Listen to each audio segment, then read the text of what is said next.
Hola, ¿qué tal? Vamos a continuar con la lectura de la obra de Sigmund Freud. Estamos en el apartado G de la interpretación de los... No, perdón, el apartado H. Mira, ya avanzamos. El apartado H del capítulo 6 de la interpretación de los sueños. Mi gatita está junto a mí. Ya se fue. Eh, los afectos en el sueño. Por la extensión de estos apartados, me he visto en la necesidad de grabar por turnos, de grabar, digamos, por partes.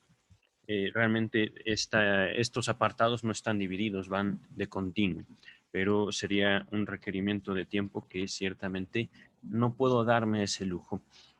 Entonces, vamos a continuar. Estamos hablando acerca de cómo se viven en los sueños los afectos y qué relación también tiene la vida afectiva, es decir, nuestras emociones al respecto de los sueños. Mm, Voy a repetir solo para hacer una breve introducción a este texto que estamos por abordar, el último párrafo del texto que leímos. Estoy en la página 468 y dice, de acuerdo con la teoría del cumplimiento de deseo, este sueño no se habría posibilitado de no sumarse al itinerario de pensamiento del asco su opuesto, el del delirio de grandeza, sofocado por cierto, pero teñido de placer. No, perdón. En efecto, lo penoso no está destinado a figurarse en el sueño, es decir, a presentarse en el sueño. Es que lo penoso de nuestros pensamientos diurnos, es decir, de nuestra vida de vigilia, cuando no estamos dormidos, solo puede ingresar en el sueño, cuando al mismo tiempo presta su disfraz a un cumplimiento de deseo. Esto es referente a un sueño que tuvo Sigmund Freud, un sueño asqueroso, pero ciertamente muy, sí, no, muy esclarecedor en cuanto a la relación de el sueño con los afectos. Estoy viendo oh, las iluminaciones. Yo creo que me voy a poner de este lado. Ahí está. Ok. Continuamos entonces con el texto. Aquí está. El trabajo del sueño, además de acoger los afectos de los pensamientos oníricos o de reducirlos a cero, puede todavía hacer otra cosa con ellos. Miren, aquí esta es una muy buena abreviación, un muy buen resumen de todo lo que se ha abordado en este apartado de los afectos en el sueño. Viene al menos una palabra destacada. Ajá. Dice, puede trastornarlos hacia lo contrario, hablando del trabajo del sueño, es decir, lo que el sueño hace con los afectos de los pensamientos oníricos. Aquí entonces recordemos que los pensamientos oníricos es, digamos, esa parte de nuestra vida, esa parte de nuestra propia vida psíquica que se transforma justo a través del trabajo del sueño en nuestros sueños, tal como nos lo presentan, ¿no? O se nos manifiestan cada noche. Entonces aquí es importante notar el trabajo del sueño. Ciertamente Freud lo ha estado relacionando con una, digamos, como una manifestación de lo inconsciente anímico. eh, mm, y este trabajo justamente consiste en tomar los afectos de los pensamientos, tomar los afectos ligados a los pensamientos oníricos, eh, reducirlos a cero, es decir, minimizarlos a lo mínimo, o es una redundancia, minimizarlos hasta desaparecerlos, por decirlo de una manera, o bien mudarlos en lo contrario, ajá, trastornarlos hacia lo contrario. Esto se abordó justamente en el último sueño y nos lo quiso decir aquí en el último párrafo que les compartí. El sueño tomaba un evento en el cual un escucha de una conferencia de Freud se acerca a él cuando él estaba tomando un café y el escucha lo halaga y lo halaga y lo halaga y Freud realmente se molesta con ese halago. No fue algo bonito para Freud, sino más bien algo pues molesto, ¿no? Enojoso. Eh, y eso se lo muestra en el sueño de una forma pues ciertamente asquerosa. Les recomendaría mucho escuchar ese último sueño del video pasado. Ujú. Y justo es lo que nos hablaba, ¿no? El asco, la relación del asco con el delirio de grandeza. El asco como una forma, digamos, eh, de meritar algo, de despreciar algo, y por otro lado, por otro lado, el delirio de grandeza, ¿no? Que el mismo sueño le reflejaba a Freud. Y esto, por supuesto, a partir del análisis de aquel sueño asqueroso. Entonces, todo esto para abordar esta frase. ¿Puede el trabajo del sueño trastornar los afectos hacia lo contrario? Podemos, en vez de haber, digamos, pasado una gran tristeza en nuestra vida diurna, el sueño nos consuela. O viceversa, así como pasamos un momento muy feliz en nuestra vida diurna, el sueño nos lleva a una gran tristeza. Ujú. Continuamos. Dice, ya tomamos conocimiento de la regla según la cual para la interpretación todo elemento del sueño puede figurar a su contrario tanto como a sí mismo. Eh, Aquí, una vez más, tomando esta misma frase y tratándola de, eh, digamos, traducir, tratándola de adaptar a un lenguaje más común. Se ha visto a lo largo de todo el texto pasado como cada elemento o todo elemento del sueño puede manifestar, puede llevar al sueño su contrario o bien ser lo mismo. Esto, por supuesto, es, ¿cómo explicarlo? Tiene toda la relación, no lo dice el texto, ahorita ya estoy tomando gran parte de la elaboración que había hecho yo del psicoanálisis. Les sugeriría leer el texto de lo inconsciente. De hecho, ese texto de lo inconsciente fue el primero que grabé en cuanto a las lecturas, entonces deberán encontrarlo aquí. En lo inconsciente lo voy a citar, no hay, básicamente no hay conflicto. Básicamente solo hay distintas abstracciones, distintas representaciones cargadas con mayor o menor importancia en cuanto a lo psíquico, ¿vale? Entonces, si bien en el video pasado estuvimos hablando un poco, bueno, sí, un poco acerca del conflicto psíquico, digamos, representaciones que se oponen una a la otra, y repito aquí, no estamos hablando de el conflicto en un sentido social, sino más bien en un sentido interior, en un sentido, mm, ¿cómo decirlo? Es que psíquico es lo único que se puede eh, insertar aquí. Entonces, todo elemento del sueño puede figurar a su contrario tanto como a sí mismo. Esto quiere decir, eh, si bien en la vida diurna podemos identificar contrarios, podemos decirlo como luz, oscuridad, y aquí tenemos que tener mucho cuidado con no ingresar a terrenos morales. No se trata bueno contra malo en lo psíquico, eso ya vendrá mucho después. Estamos ahorita tratando de acercarnos a lo que Freud está por también nombrar como lo inconsciente ya en el capítulo que sigue, en el trabajo, no, un segundo, ¿cómo se llama el capítulo? Psicología de los procesos oníricos. ¿Dónde está? Bueno, ese es el título del capítulo 7. sobre la psicología de los procesos oníricos. Mira, casi, casi. Entonces, si hablamos de lo inconsciente, estamos hablando del procesamiento psíquico infantil. Y esto también influido mucho por la vida intrauterina. Ajá. Eh, y esto se los hago, por supuesto, ya con un trabajo previo de la obra de Sigmund Freud. En estos momentos ustedes pueden, digamos, simplemente creer lo que les estoy diciendo acerca de el planteamiento que hace Freud sobre lo inconsciente, que de hecho ya se ha estado viendo aquí. Mi gatita me visita de vez en cuando.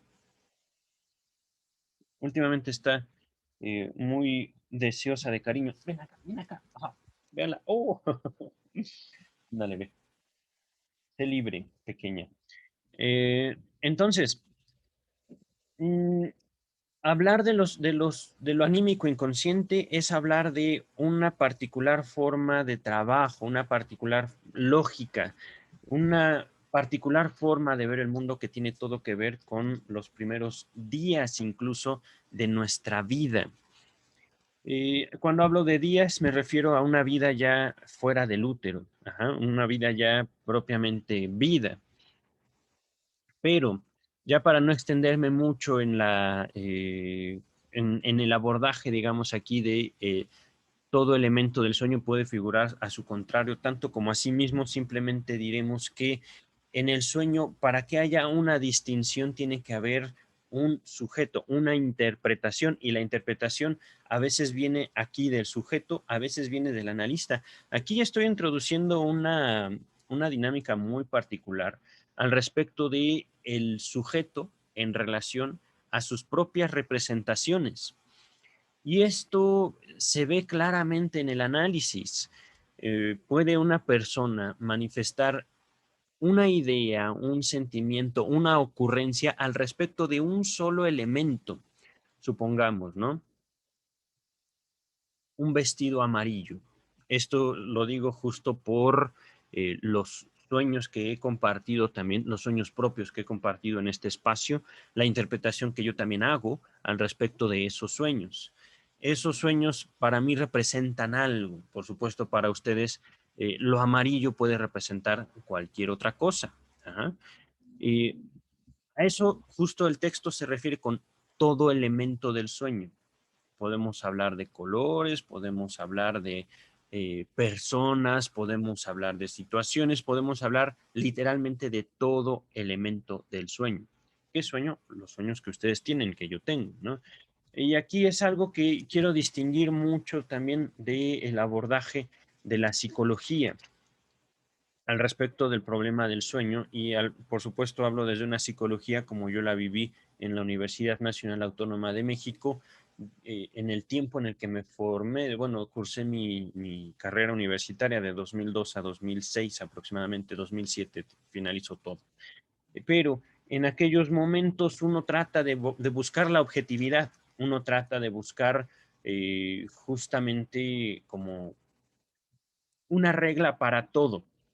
Y lo que el psicoanálisis que posteriormente yo encuentro en el Centro de Investigación y Estudios Lacanianos, que me guía directamente a Freud, me dice, no, la objetividad es un anhelo ciertamente pues, deseable, pero inútil frente a lo subjetivo.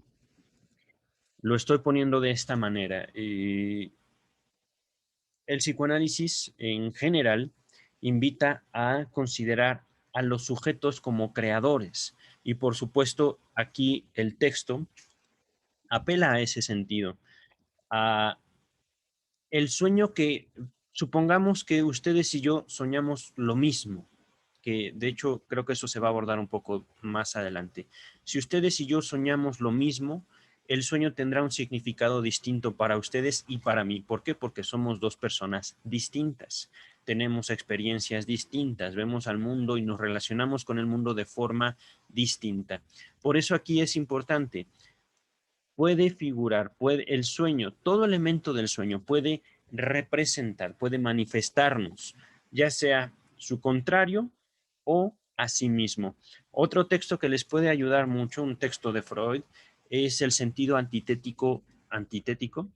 el sentido antitético de las palabras primitivas. Sí, esto quiere decir que en la historia del lenguaje, eh, una palabra designaba tanto una cosa como su contraria. Y esto en las palabras primitivas. Había una sola palabra para bueno, bueno y malo, había una sola palabra para fuerte, débil, y es algunos de los ejemplos que ahorita me acuerdo de ese texto. Ese texto no me acuerdo en qué volumen de la edición estándar está, pero lo pueden encontrar seguramente en Google. Yo creo que lo busqué y lo encontré, ese texto nada más, el sentido antitético de las palabras primitivas.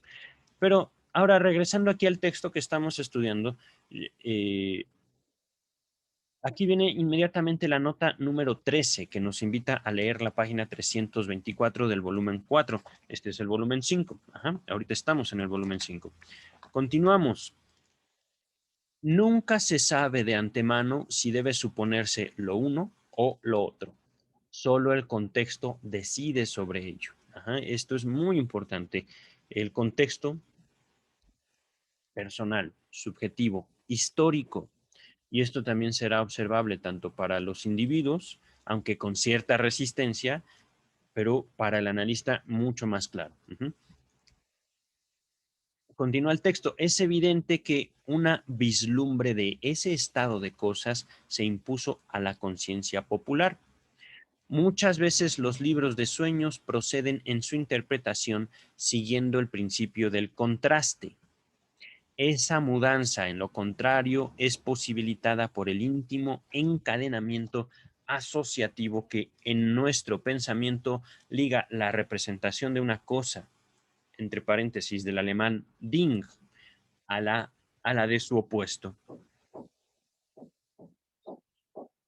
Como cualquier otro desplazamiento, sirve este desplazamiento de lo opuesto a los fines de la censura, claro, pero es también frecuente que sea obra del cumplimiento de deseo, que no consiste sino en la sustitución de una cosa desagradable por su contraria. Aquí hubo una aclaración muy obvia para mí y para ustedes en este caso. Sirve para los fines de la censura. Si yo, por ejemplo, y este será un ejemplo muy eh, inocente, tonto hasta si quieren, si a mí, por ejemplo, se me antoja un helado de fresa, pero resulta que por X o Y razón yo no puedo comer ese helado de fresa, eh, en el sueño puede ser que sueñe que estoy comiendo un helado de fresa. O si yo de plano tengo un conflicto muy fuerte con el helado de fresa y el conflicto es únicamente atribuido a mí, en el sueño podré estar comiendo un helado rosa, pero que no necesariamente es de fresa, o bien un helado de cualquier otro sabor, pero en el análisis que yo puedo estar haciendo de mi sueño, justo yo lo asocio con esa vivencia del antojo del helado de fresa. Y aquí es justamente la censura, ¿no? Y esto lo estoy poniendo con un ejemplo, digamos, muy inocente, pero lo que hemos visto justamente es que la censura se hace en contra de las manifestaciones de la sexualidad. Es decir, yo oponiéndome a mi propia sexualidad. Ajá. Yo oponiéndome a mis propias formas de satisfacción específicamente sexuales. Entonces el helado de fresa puede ser aquí justamente un ejemplo de cualquier otra cosa que tanto yo como ustedes nos podemos prohibir en un momento dado de nuestra vida. Continuamos. Como cualquier otro desplazamiento, es decir, este de una cosa a su contrario, sirve este a los fines de la censura, pero es también, perdón, esto ya lo había leído, eh, lo mismo que las representaciones cosa, también los afectos pertenecientes a los pensamientos oníricos pueden aparecer en el sueño trastornados hacia lo contrario. Y es probable que este trastorno del afecto sea llevado a cabo las más de las veces por la censura del sueño. Antes de continuar, Aquí las palabras representaciones cosa estaban unidas por un guión medio. Oh, mi gata está muy inquieta hoy. Y esto viene de la palabra, que esto es también algo, no sé si decir genial o, bueno, al fin y al cabo Freud lo hizo porque lo consideraba necesario. Eh, no estoy seguro si, no te subas, gatita, porque ya le veo las ganas a mi gatita de treparse a un mueble que me da miedo que lo vaya a romper porque es de cristal y se vaya a lastimar, por supuesto. Bueno, hay una palabra en alemán, una palabra que fue traducida al español como representación escosa. La voy a latinizar. Dingborstellungen.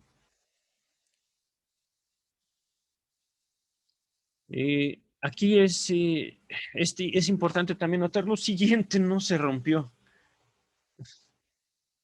Es importante notar lo siguiente. Freud, a ver, chiquilla, abajo ya. Sí, sí, sí, está. Ahora amaneciste con mucha necesidad de apapacho. Ahora mi gatita tiene, no sé, nunca había estado así, realmente no sé por qué. Me pregunto si estará bien. Pues yo la veo bien. De hecho, está muy inquieta. Entonces, Freud usa o crea esta palabra, uniendo dos palabras del alemán, seguramente, justo manifestando un poder del sujeto frente al lenguaje, un poder de Freud frente al lenguaje, en otras palabras. Esto es también algo como muy importante cuando buscamos acercarnos al psicoanálisis y es algo que observamos muy claramente en los niños. Al igual que los niños, nosotros, o bien podríamos decir la humanidad, no se somete al lenguaje. Y sí, el lenguaje de alguna forma es como una red, es como una, ¿cómo decirlo? Una corriente, estoy refiriéndome a una corriente de agua, una corriente, un río en el cual nos insertamos justamente desde antes del nacimiento, en el sentido en el cual somos influidos, somos tocados por esta posibilidad meramente humana de tomar elementos de nuestro medio y nombrarlos. Ajá. Pero también en medio de esta corriente, que ciertamente es más grande que cualquiera de nosotros, también todos y cada uno de nosotros podemos ejercer, digamos, el poder no solo de crear nuevas palabras, sino de usar las palabras en el sentido en el cual queremos usarlas. Es, por supuesto, mucho de lo que les comentaba acerca del conflicto entre objetividad y subjetividad que yo pude vivir desde la psicología. En la psicología tratando, digamos, de hacerla científica, tratando de alcanzar el objeto psíquico, se busca como poder generalizar los resultados de algo en base a la estadística, en base a la numeración, ¿vale? Sin embargo, lo que ocurre ya en la vida real, en la vida fuera de la universidad, es que cada individuo, y esto es algo como muy notable, no solo podemos usar las palabras en el sentido en el que nosotros queremos otorgarles, y eso sin ingresar a ningún grado de locura, no podemos señalar ¿cómo decir? Una psicosis, una neurosis. eh, ¿Dónde está? Acá está, mira. Este, este es un manual viejo ya de criterios diagnósticos de enfermedades mentales. Este es el manual que yo tenía en mi universidad, pero ya hay manuales nuevos. el lenguaje, digamos, el uso del lenguaje, no está considerado de esta manera así en los criterios diagnósticos, ¿no? En los criterios diagnósticos se habla de conductas, se habla de situaciones específicas, ¿no? Que tienen que ser tomadas en cuenta por los psiquiatras. Pero supongamos que yo, como un acto voluntario, quiero llamar a una pluma un ratón, ¿no? Y al ratón de la computadora quiero llamarlo pluma. ¿Por qué? Porque yo lo quiero así. Estoy convencido, por un lado, que estoy en desacuerdo con la población, que puede llamar a una cosa por la otra, pero yo quiero hacerlo así, ¿no? Y por supuesto, en este tipo de acciones, simplemente estoy manifestando ciertamente mi voluntad y es justo como también podemos ir acercándonos al digamos, el tema de de la psiquiatría y su relación con la salud mental y la regulación social, pero no es momento. Ahorita, el punto de todo esto es manifestar también el poder de los individuos en su aproximación a través del lenguaje a su propia vida. Ajá. Eh, Esto es algo que, por supuesto, no se puede abordar desde una psicología que trata de normalizar a los individuos. Si, por ejemplo, eh, ah, ya me estoy desviando del texto, pero es que tiene que ver. Si yo me pongo de acuerdo con ustedes de que a lo rojo ahora lo vamos a nombrar azul, entonces yo traigo una chamarra azul. Y entonces ustedes y yo acordamos que esto es azul. Y nuestro acuerdo se va expandiendo entre la población humana, ¿no? Pero hay gente que dice, no, eso no es azul, eso es rojo. Si nosotros somos mayoría, entonces aquellos que nombran rojo a lo que ahora nosotros nombramos azul, ellos serán los locos. Ajá. Es vasto este tema de las representaciones, el acuerdo social, el contrato social, la regulación social. Pero bueno, vamos a continuar. Hablando del lenguaje. Continuamos con el texto. Aquí lo fundamental es la relación que tiene el individuo con el mundo a través del lenguaje. Dice el texto, tanto la sofocación del afecto, eso se destaca, cuanto el trastorno del afecto, también se destaca, sirven a sí mismo en la vida social. Caramba, yo que ya no quería llegar a lo social y Freud lo introduce. Dice que nos ha proporcionado una analogía familiar para la censura del sueño, particularmente con miras a la disimulación. Aquí entonces se destacan tres cosas. Sofocación del afecto, es decir, tú ya no sientes nada. Trastorno del afecto, es decir, no te sientas triste, sé feliz, por ejemplo. Y disimulación, es decir, estoy tremendamente triste, pero vamos a sonreír. Y sonreímos, ¿no? Y esto aplica también en el otro sentido, ¿no? Para no reírnos de una situación que podría causarnos un problema, para no reírnos en esa situación, disimulamos, ahogamos la risa, por ejemplo. Y esto es muy importante también. Hablando, es que tiene todo que ver. No quisiera yo desviarme para no extender el texto más de lo necesario, pero tiene que ver. Estoy grabando esto, repito ahora, el 30 de abril del 2021 y ciertamente yo estoy desarrollando posturas teóricas, yo estoy desarrollando también posturas, no solo a través de este libro, sino que estoy escribiendo más. Uno de los libros que estoy escribiendo se llama Psico o Psico. Psico de mente o psico de un animal, la boca de un animal, por decirlo de una manera. En ese texto abordo la psicología, por supuesto, desde mi experiencia y hago un estudio profundo de la psicología, su práctica, su postura, su planteamiento de humanidad. Uh -huh.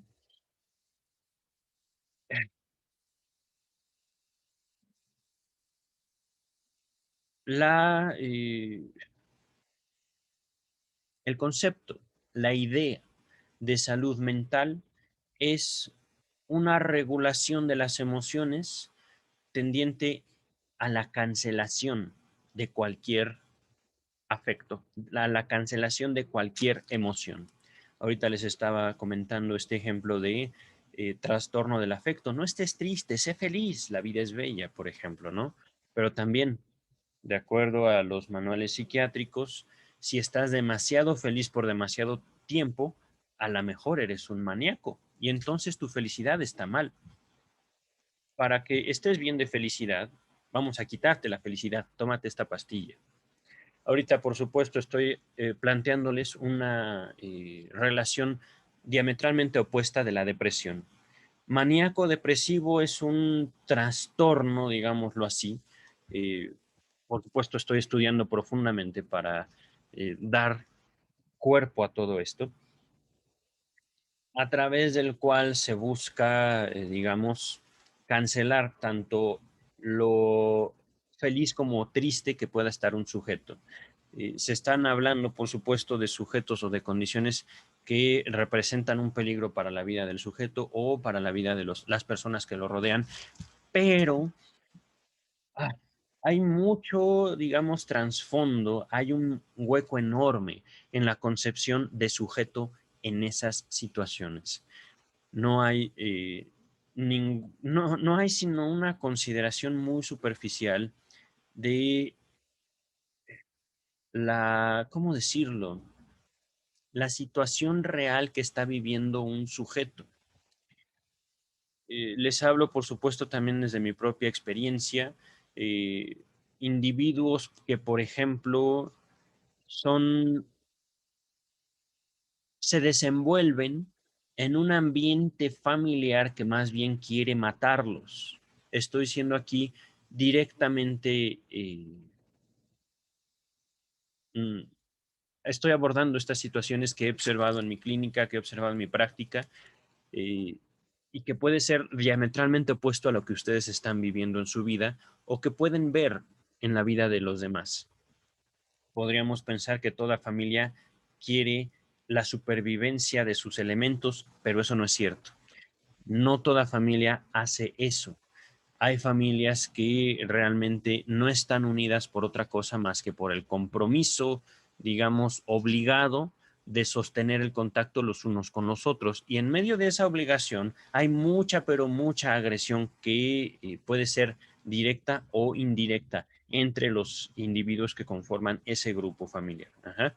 Eh, Esto, por supuesto, tiene todo que ver con el tema de los afectos, las emociones, que, digamos, se desenvuelven, que se manifiestan, que se juegan en la vida diaria de estas familias. Pero vamos a continuar hablando de disimulación.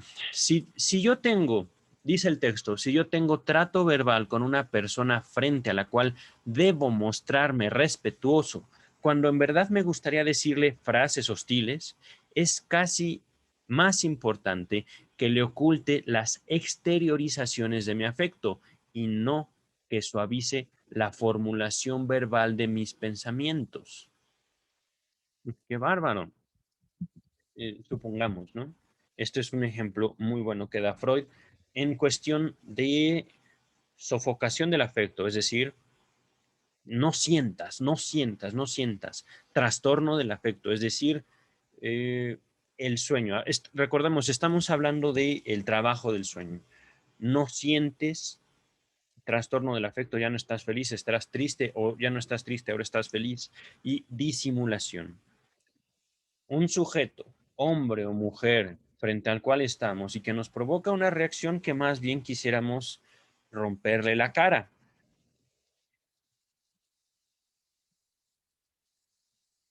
Vamos a ocultar las exteriorizaciones del afecto. Vamos a tratar de reducir el afecto lo menos posible. Si es eliminarlo, qué mejor, pero eso es cuestionable. No, y no que suavice la formulación verbal de mis pensamientos. en vez de suavizar mis palabras para aquella persona, voy a enfocar mi fuerza, voy a enfocar mi atención en no manifestar el ceño fruncido, en no hablarle fuerte, etcétera, etcétera, etcétera. Ajá. Y continúa el texto. Si le hablo con palabras no descorteses, pero las acompaño con una mirada o un ademán de odio o de desprecio, el efecto que produzco en esa persona no difiere mucho del que le provocaría arrojándole al rostro sin ambigüedades mi desprecio. Entonces, la censura me manda, sobre todo, que sofoque mis afectos. Y si soy un maestro de la disimulación, fingiré el afecto contrario. Sonreiré cuando montaría en cólera y me pondré tierno cuando querría aniquilar. Ya conocemos un notable ejemplo de ese trastorno del afecto que se produce en el sueño al servicio de la censura. En el sueño, entre comillas, la barba de mi tío, este sueño fue abordado ya mucho antes, sentía yo gran ternura por mi amigo R, en tanto que, y por lo mismo que, los pensamientos oníricos lo motejaban de idiota. Esto es cierto, es decir, en el análisis de ese sueño que Freud dice, pero si yo en la vida, yo quiero mucho a mi amigo, pero en mi sueño es un idiota, para mí es un idiota. Esto se abordó, aquí viene la nota 14, en las páginas 155 y siguientes. No recuerdo exactamente en qué video, pero está en la interpretación, en los videos que ya he grabado previamente. Ajá. A ver, ¿en qué me quedé? Este ejemplo de trastorno de los afectos nos ofreció el primer indicio de la existencia de una censura del sueño. Tampoco aquí es necesario suponer que el trabajo del sueño crea enteramente de la nada ese afecto contrario. Por lo común lo encuentra ya preparado en el material de los pensamientos oníricos y no hace sino acrecentarlo con la fuerza psíquica de los motivos de la defensa hasta que pueda prevalecer en la formación del sueño. En el sueño sobre mi tío, que acabo de mencionar, el afecto contrario de ternura brotó probablemente de fuentes infantiles, como lo sugiere la continuación del sueño. Pues el vínculo entre tío y sobrino ha pasado a ser en mí, dada la particular naturaleza de mis vivencias infantiles más tempranas, la fuente de toda amistad y de todo odio. Esto es fuerte, pero muy, muy certero.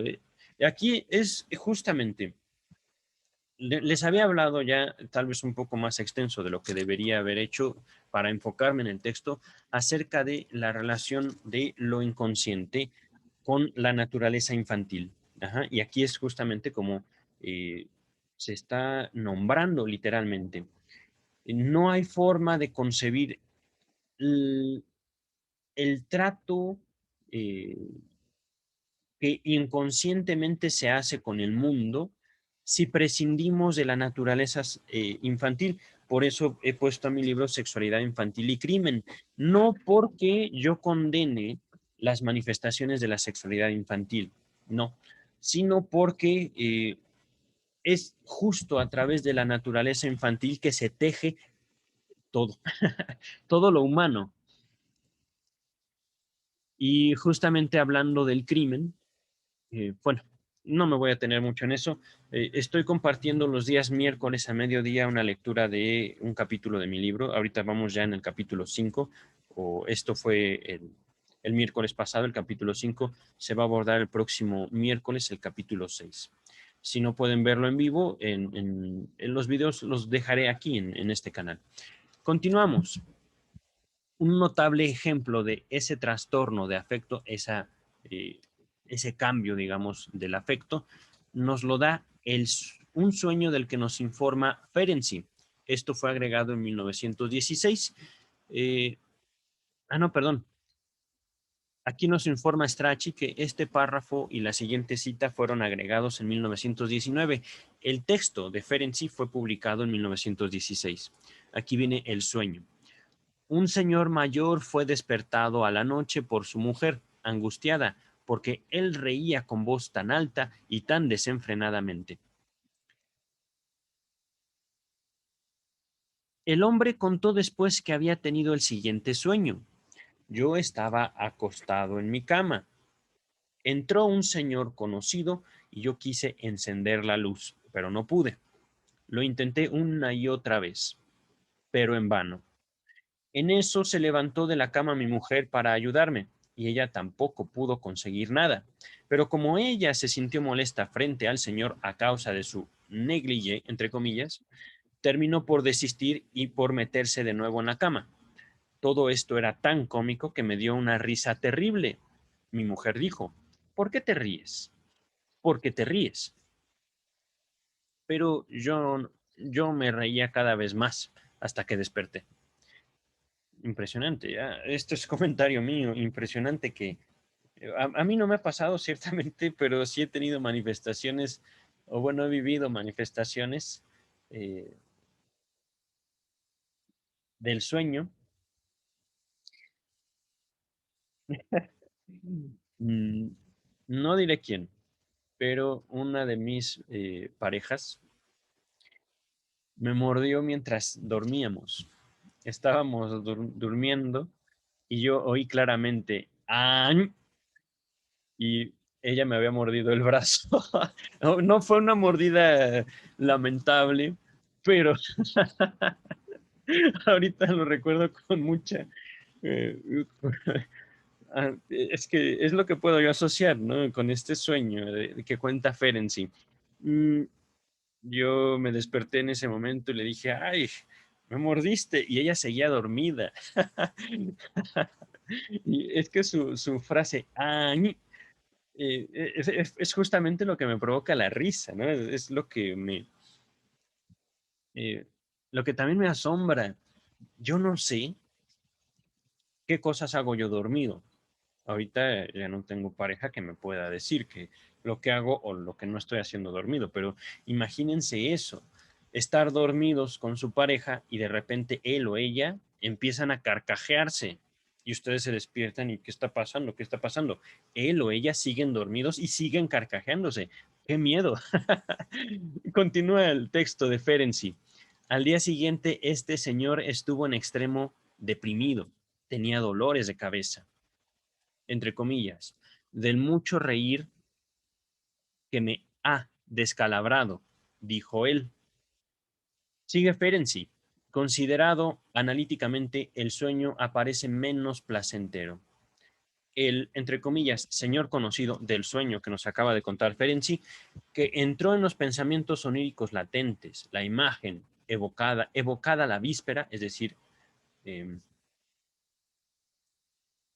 que pensó, que recordó el día anterior, de la muerte como, entre comillas, el gran desconocido. ¡Qué bárbaro! Por eso le dolía la cabeza. Y eso es también algo... Ah, es que este sueño es tan rico en el sentido en el que el sujeto está literalmente riéndose de la muerte. Ahí hay una gran satisfacción, un cumplimiento de deseo. Se impone a la muerte. Pero también en el análisis de ese sueño sale justamente lo contrario, ¿no? Que le da un miedo terrible. Aquí viene un asterisco que dice en alemán la muerte es der Tod, de género masculino. Ah, claro. Por eso, esto es también importante, la relación del sujeto con el lenguaje. En el sueño que nos acaba de contar Ferenczi, era un hombre el que estaba parado ahí y un hombre que el soñante quiere ver, quiere identificar, quiere interactuar, pero no lo consigue. Y por eso prende la luz y no puede prender la luz. Entonces, es muy probable que si alguno de nosotros en lengua española sueña con la muerte, sueñe con una mujer y no como un hombre, que en lengua alemana es masculino. Ajá. Ahí estamos viendo otra vez una relación del sujeto con la vida, con lo inconsciente a través del lenguaje. Ajá. Eh, Continúa Ferenczi, dice, el viejo señor, es decir, el soñante, que sufre de arteriosclerosis, tuvo en la víspera, el día pasado, razones para pensar en su muerte. La risa desenfrenada sustituye al llorar y gimotear frente a la idea de que debe morir. Es la luz de la vida, esa que él ya no puede encender. Exacto. Este triste pensamiento quizá se haya anudado al intento de coito que hizo hace poco, pero no logró consumar, en el cual de nada le valió tampoco la ayuda de su mujer en neglige. Esto está destacado y entre comillas, es decir, esto tiene toda la relación con el contenido del sueño. Notó que eso ya se le iba decayendo. El trabajo del sueño se las arregló para transmudar las tristes ideas de la impotencia y de la muerte en una escena cómica. Y el gimoteo, es decir, el del llanto a risa. Ajá. Ahí finaliza la cita de Ferenczi y fue un sueño ciertamente muy, muy ilustrativo. Continuamos con el texto. Dice, existe una clase de sueños que merecen particularmente el calificativo de hipócritas, entre comillas. Oh, eso está importante también para incluirlo en la descripción. Sueños hipócritas.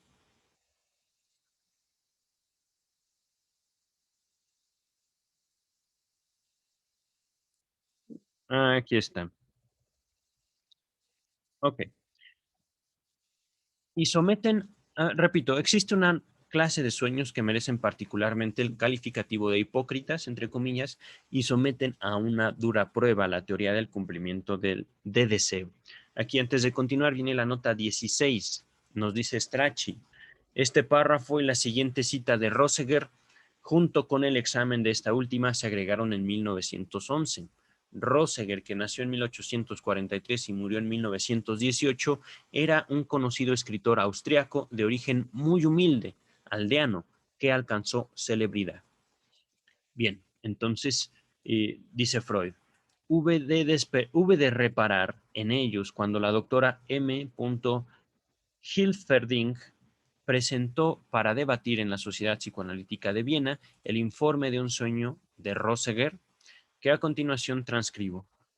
En su historia titulada Ferm Gemacht, despedido, es decir, Fergemach se traduce como despedido, Roseger relata lo siguiente, nota 17, nos dice esto en el segundo volumen de Waldenheit, no, Valheim, Valheimart.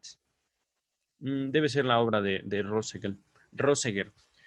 Pero bueno, abordemos el sueño de Roseger. Por lo común gozo de un dormir sano, pero he perdido el descanso en muchísimas noches. Es que junto a mi discreta existencia de estudioso y de literato he arrastrado por largos años la sombra de una verdadera vida desastre, como un fantasma del que no podía liberarme. No era que durante el día ocupase mi mente con mi pasado con tanta frecuencia y vividez. Un conquistador del cielo y del mundo como soy yo, salido de la piel de un filisteo, tiene otras cosas que hacer. Siendo aún planta tierra, siendo aún planta tierna, tampoco presté casi atención a mis sueños nocturnos. Más tarde, cuando me habitué a reflexionar sobre todas las cosas, o quizá cuando volvió a despertarse un poco en mí el filisteo, se me ocurrió preguntarme por qué cada vez que soñaba era siempre, todas las noches, aprendiz de sastre, y como tal, hacía larguísimo tiempo que trabajaba en casa de mi maestro, en el taller, sin paga alguna.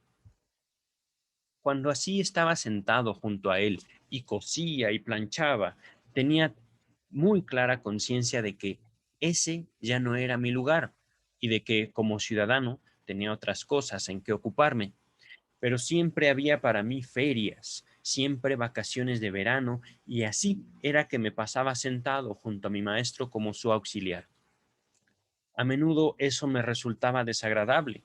Lamentaba la pérdida de un tiempo del que habría sabido sacar mejor provecho. De tanto en tanto, cuando algo no quería salirme bien en la medida y el corte, debía soportar una reprimenda del maestro, pero de salarios nunca se hablaba.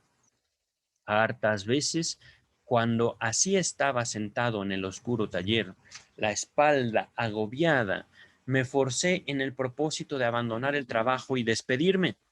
Y una vez lo hice, pero el maestro ni se percató de ello, y al poco tiempo ya estaba de nuevo sentado junto a él, cosiendo. Cuán dichoso me sentía despertando después de unas jornadas tan tediosas. Y después me proponía, para el caso de que ese sueño insistente me asediase de nuevo, apartarlo con energía y exclamar: es solo una fantasmagoría. Yo estoy en cama y quiero dormir. Pero a la noche siguiente estaba de nuevo sentado en el taller del sastre. Y así, por años, con siniestra regularidad, cierta vez sucedió que nosotros, el maestro y yo, trabajábamos en lo de Alpehofer, Alpelhofer, el campesino en cuya casa me había iniciado en el oficio. Y ese día el maestro se mostró particularmente insatisfecho con mis trabajos. Quisiera saber dónde tienes la cabeza, me dijo, arrojándome una torva mirada. Yo pensé que lo más racional era ponerme ahora de pie y señalar al maestro que solo estaba con él de favor y marcharme enseguida, pero no lo hice. Admití que el maestro tomara un aprendiz y me ordenara hacerle sitio en mi banco. Me encogí en un rincón y cosí. Y ese mismo día se tomó además a un aprendiz, un santurrón, era de Bohemia. 19 años antes había trabajado con nosotros y en ese tiempo se cayó al arroyo viniendo de la taberna.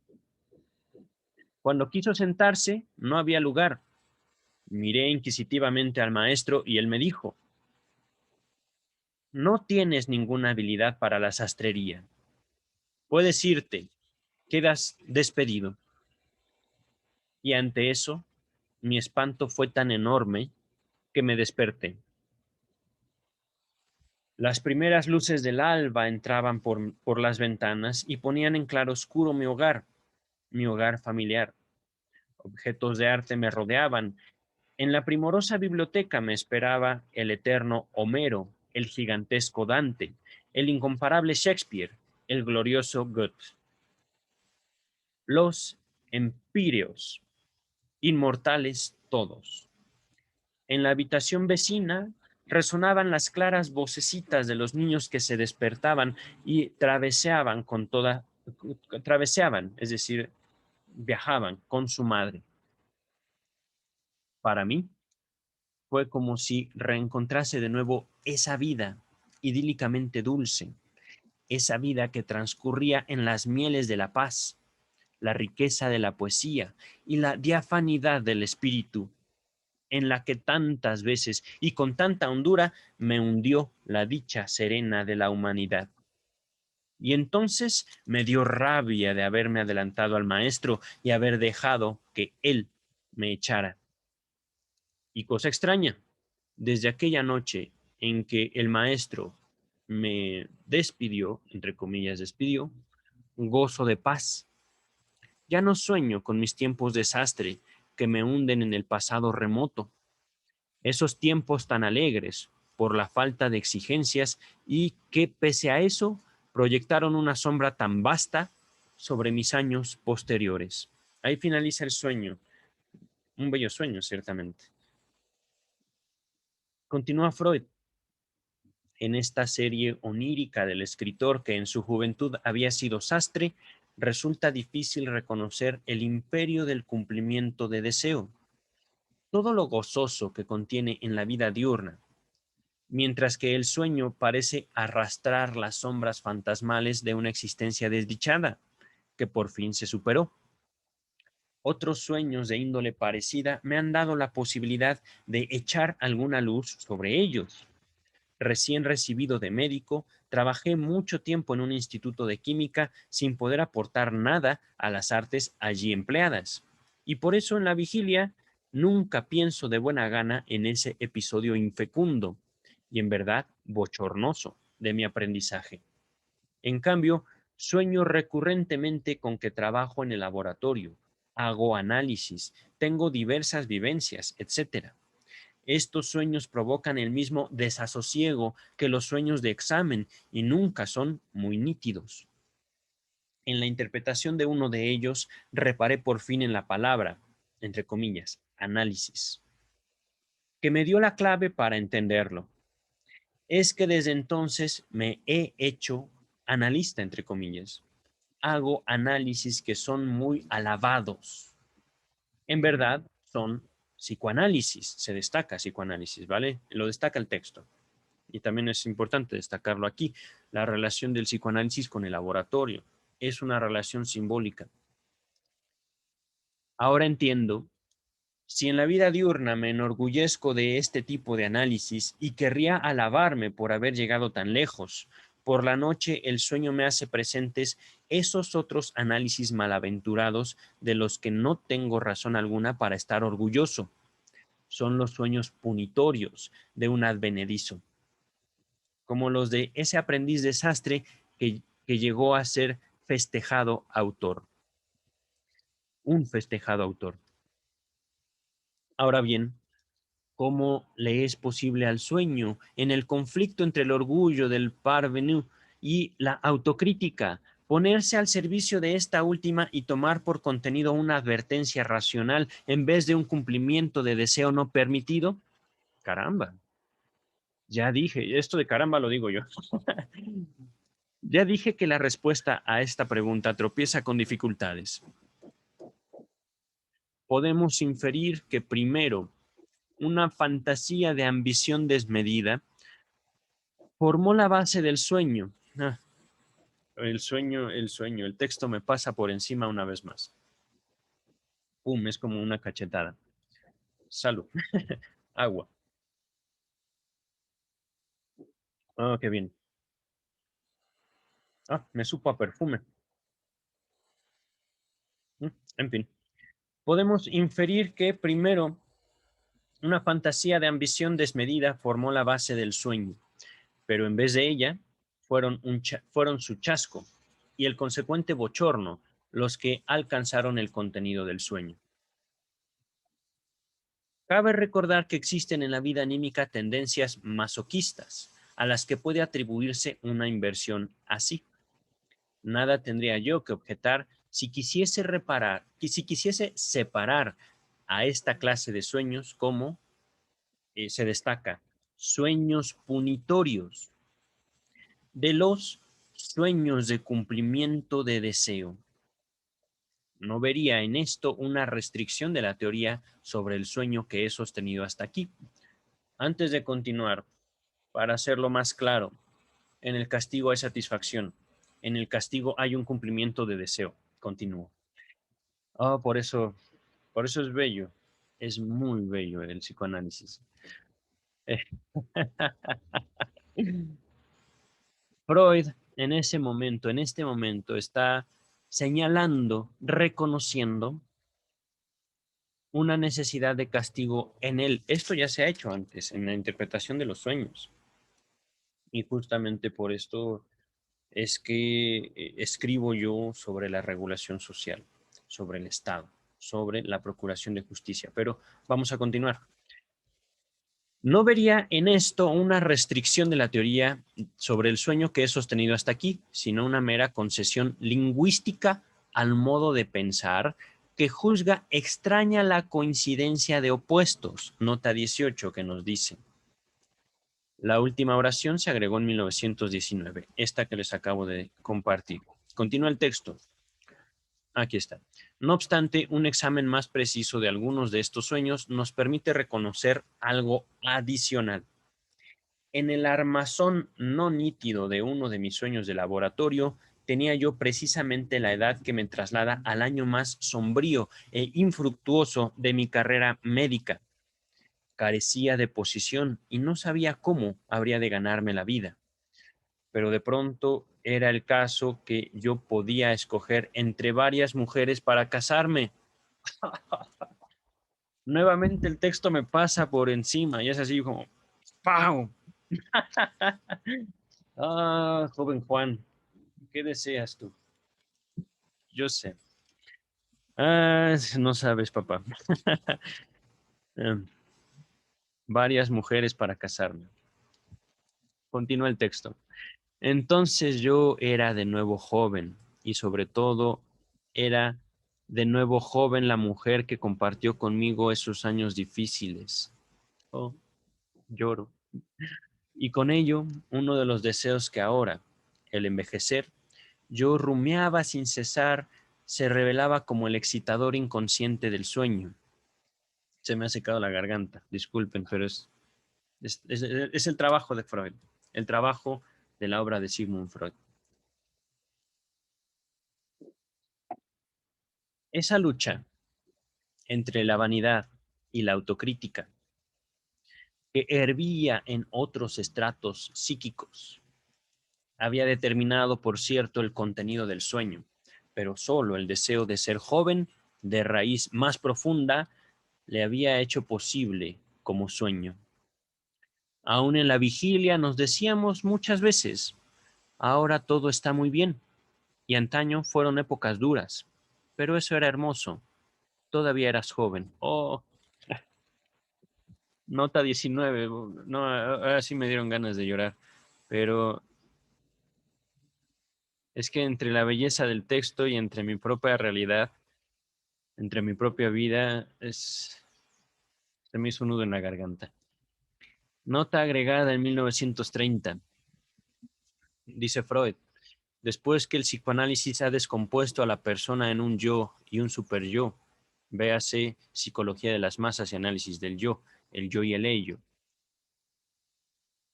Es fácil reconocer en estos sueños punitorios unos cumplimientos de deseo del superyo.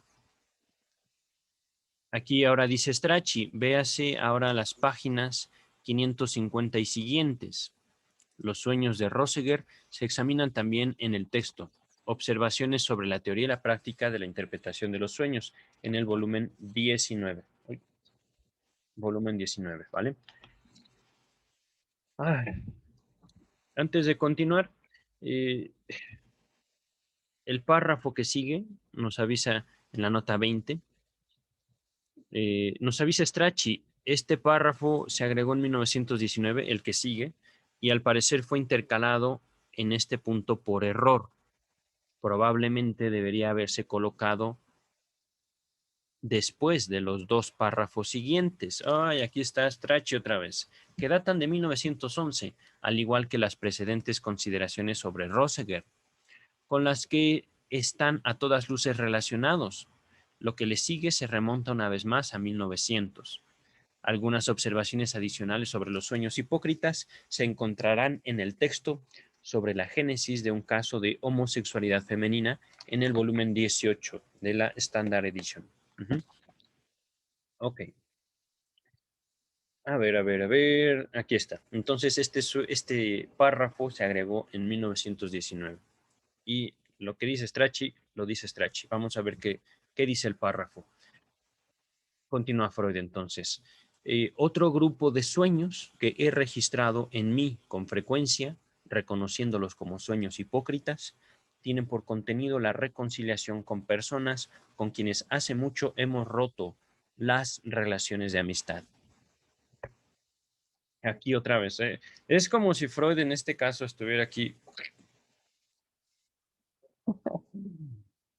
Ah, no, no es Freud, soy yo, son mis sueños. Es mi trabajo con la obra de Freud. Continúa el texto. El análisis me descubrió después, por regla general, una ocasión que pudo invitarme a dejar de lado el último resto de consideración por estos ex amigos y a tratarlos como extraños o enemigos. Pero el sueño se complace en pintar la relación opuesta. Nota 21.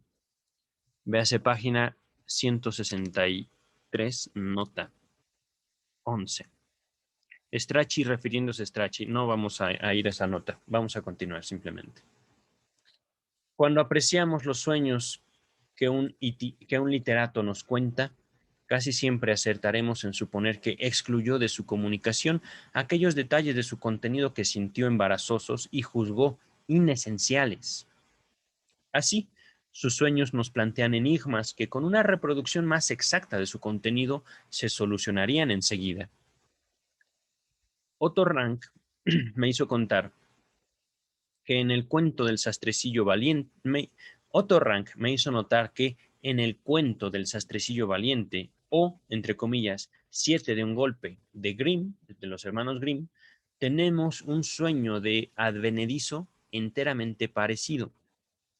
El sastre, convertido en héroe y en yerno del rey, sueña con su oficio una noche estando junto a la princesa, su esposa. Ella, picada por la desconfianza, dispone para la noche siguiente que unos hombres armados escuchen lo dicho en el sueño y pongan a buen recaudo la persona del soñante. Pero el sastrecillo está sobre aviso y ahora sabe corregir el sueño. Los complicados procesos de cancelación, sustracción y trastorno, por medio de los cuales los afectos pertenecientes a los sueños oníricos se truecan a la postre en los del sueño, pueden llegar a dominarse muy bien, merced de una síntesis apropiada de sueños sometidos a un análisis completo. He de tratar ahora algunos ejemplos de la moción de afecto en sueños que muestren realizados algunos de los casos a que se ha hecho referencia. Permítame un segundo, estamos ahorita en la página 474. Estamos por abordar el quinto caso, el quinto sueño, y ciertamente es el último. Nos faltan 10 páginas de esta parte, pero yo creo que voy a dejarlo para otro momento. Posiblemente lo grabe hoy mismo. Ahorita quisiera terminar algunos pendientes que tengo. Entonces voy a interrumpir hasta aquí. Yo creo que ha sido un abordaje muy rico, un estudio muy sabroso el que hemos hecho el día de hoy. Ciertamente hay muchos temas al aire, hay muchas situaciones que tienen que pulirse. El texto todavía nos promete más emociones, pero dejamos entonces este video hasta aquí. Cuídense mucho, nos estamos viendo pronto.